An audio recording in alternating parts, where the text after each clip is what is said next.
Assalamualaikum warahmatullahi wabarakatuh. Perkenalkan, nama saya Syafrani Alzaki dengan NIM 250402056 dari kelas 2A2. Di sini saya akan menjelaskan tentang statistik yang bisa digunakan di Python. Yang pertama yaitu statistik deskriptif. Statistik deskriptif adalah cabang statistika yang digunakan untuk mengumpulkan, mengelola, menyajikan, dan mendeskripsikan data sehingga menjadi informasi yang lebih mudah dipahami. Statistika deskriptif tidak digunakan untuk membangun kesimpulan terhadap populasi, tetapi hanya menggunakan karakteristik data yang dimiliki. Dalam penelitian, statistik deskriptif merupakan langkah pertama yang dilakukan sebelum analisis lanjutan seperti regresi atau uji hipotesis. Ukuran deskriptif terbagi menjadi mean atau rata-rata. Mean adalah jumlah seluruh data dibagi banyaknya data. Sedangkan median adalah nilai tengah dari data yang telah diurutkan. Modus adalah nilai yang paling sering muncul dalam data. Varian menunjukkan seberapa jauh penyebaran data terhadap nilai rata-rata. Selanjutnya, standar deviasi. Standar deviasi merupakan akar dari varian yang menunjukkan tingkat penyebaran datanya. Nilai minimum dan maksimum digunakan untuk mengetahui nilai kecil dan terbesar pada data. Di sini ada contoh soal. Contoh soalnya seperti ini. Diketahui tinggi tanaman dalam kurung sentimeter. Yang pertama itu 20, 22, 22, 24, 29, 30, 28, 27, 26, 25. Di sini kita disuruh hitung mean, median, modus, varian, dan standar deviasi. Di sini sudah ada kode Python-nya. Bisa kita salin saja. Dengan kode Python ini kita bisa menjawab langsung bisa menjawab langsung hasilnya seperti apa. Di sini kita mencoba menggunakan Google Colab. Tadi sudah saya salin, langsung tempel saja. Ya, di sini adalah mean-nya 25, median 2.5, mode ARN 25, varian 8,64, standar deviasi 2.9 selanjutnya nilai maksimum 20-30. Kita tengok yang di sini. Kita cek yang di sini apakah sama.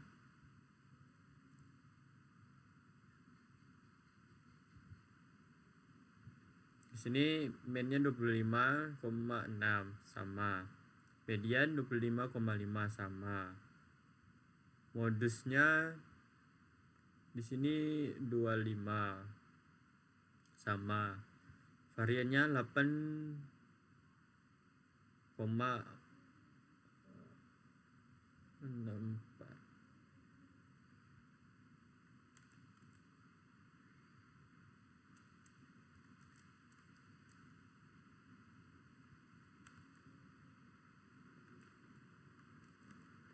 Variannya 8,64 sama. Standar deviasinya 2,84.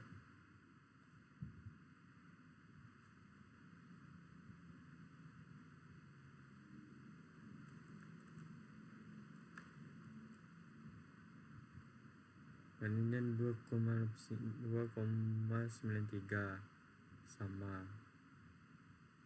Nilai maksimumnya yaitu 20 dan 30. Selanjutnya, korelasi. Korelasi ini adalah metode statistik yang digunakan untuk mengetahui hubungan antara dua variabel. Misalnya, jam belajar dengan nilai ujian, jumlah pupuk dengan tinggi tanaman, curah hujan dengan pertumbuhan pohon. Korelasi tidak menunjukkan hubungan sebab akibat, tetapi hanya menunjukkan hubungan antara variabel. Jenis korelasi yang pertama yaitu Korelasi positif. Jika nilai variabel X meningkat, maka nilai Y juga ikut meningkat. Sedangkan korelasi negatif, jika nilai variabel X meningkat, maka nilai Y menurun. Yang ketiga, tidak ada korelasi. Perubahan pada variabel X tidak mempengaruhi variabel Y. Implementasi nilai korelasi seperti ini. 0,00 sampai 0,19 itu tergolong sangat lemah. 0,20 sampai 0,39 juga tergolong lemah. 0,40 sampai 0,59 itu termasuk golongan sedang. 0,60 sampai 0,79 tergolong kuat. 0,80 sampai 1,00 tergolong sangat kuat. Sini ada contoh soal. Contoh soalnya seperti ini. Data jam belajar mahasiswa dan nilai ujian.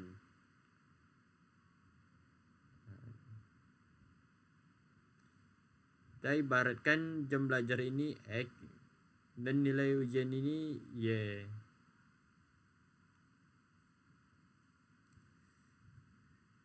Di sini dimintanya tentukan nilai korelasinya. Di sini kita menggunakan Python untuk mencari jawabannya. Kita salin aja di sini.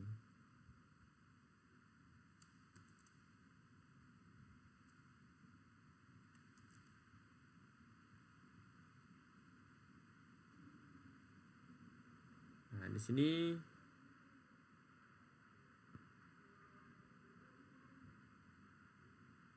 sini kita dapat jawabannya seperti ini. 1.1 banding 1 banding 1. Kenapa? Nilai korelasi mendekati 1 sehingga hubungan antara jam belajar dan nilai ujian sangat kuat dan bersifat positif. Makanya hasil 1.1. Selanjutnya regresi linear. Regresi linear merupakan metode statistik yang digunakan untuk memprediksi nilai suatu variabel berdasarkan variabel lainnya. Bentuk persamaannya seperti Y sama dengan A tambah B X.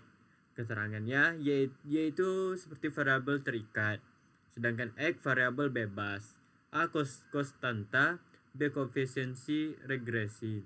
Tujuan regresi di sini melakukan prediksi, mengetahui pengaruh variabel bebas terhadap variabel terikat, membantu pengambilan keputusan. Sini ada contoh soal seperti ini. Data jumlah pupuk dan tinggi tanaman. Pupuk gram, tinggi tanaman cm. Sini ada pupuk 10, 20, 30, 40, 50. Sedangkan tinggi tanaman 15, 20, 25, 30, 35. Di sini soalnya meminta membuat model regresi linear dan prediksi tinggi tanaman jika diberikan pupuk sebanyak 60 gram. Di sini kita menggunakan kode Python untuk mencari hasilnya.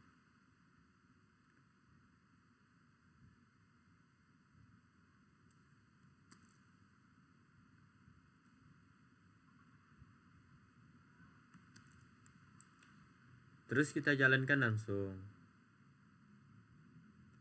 Nah, di sini hasilnya tercatat intersennya 10.0, koefisiennya 0,5, prediksi tinggi tanamannya 40,0.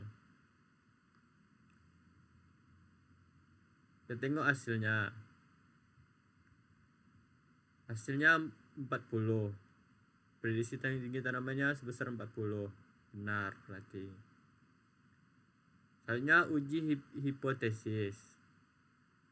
Hipotesis ini adalah merupakan model statistik untuk menentukan apakah suatu dugaan dapat diterima atau ditolak berdasarkan data sampel. Langkah-langkah uji coba hipotesisnya menentukan H0 dan H1, menentukan tingkat signifikasi, menghitung statistik uji, menghitung p-value, dan menarik kesimpulan.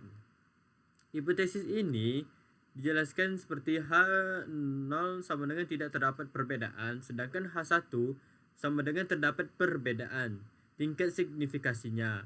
biasanya digunakan A sama dengan 0,05. Aturan keputusan ini, jika p-value lebih kecil dari 0,05 maka H10 ditolak. Jika p-value-nya lebih besar dari 0,05 maka H0-nya diterima. Nah, contoh soalnya seperti ini. Nilai ujian 2 kelas A 70, 75, 80, 78, 74. Sedangkan kelas B 82, 85, 88, 84, 86. Apakah terdapat perbedaan rata-rata kedua kelas? Tentu terdapat kedua perbedaan tersebut. Di sini kita akan mencari hasilnya menggunakan kode Python. Di sini kita salin aja langsung untuk mempersingkat waktu kita kayak gini. Terus kita jalankan. Yang hasilnya T hitung minus 482. Sedang p-value 0,001. Terdapat perbedaan yang signifikan.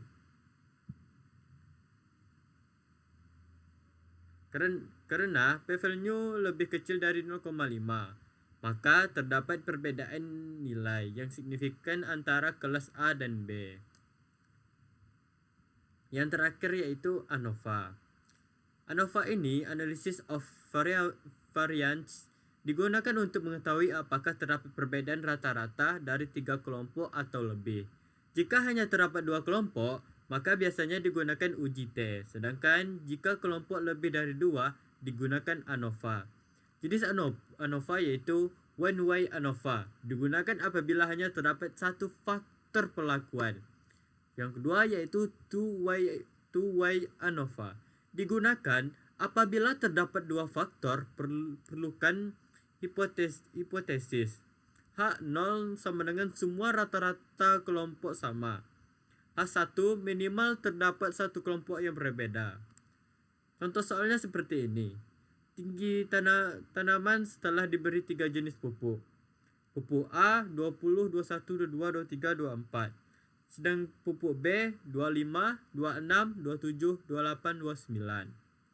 Sedangkan pupuk C 30, 31, 32, 33, 34. Pertanyaannya adalah, apakah terdapat perbedaan pertumbuhan tanaman pada ketiga pupuk tersebut?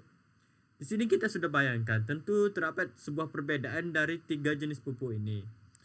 Di sini kita dapat implementasikan dengan menggunakan Python untuk mencari jawabannya tersebut.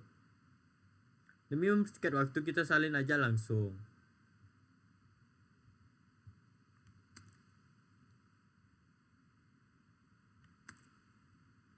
Terus kita jalankan kode Pythonnya. Di sini F hitung sama dengan 50.0. P-value-nya 1,5. Terdapat perbedaan signifikan antara kelompok.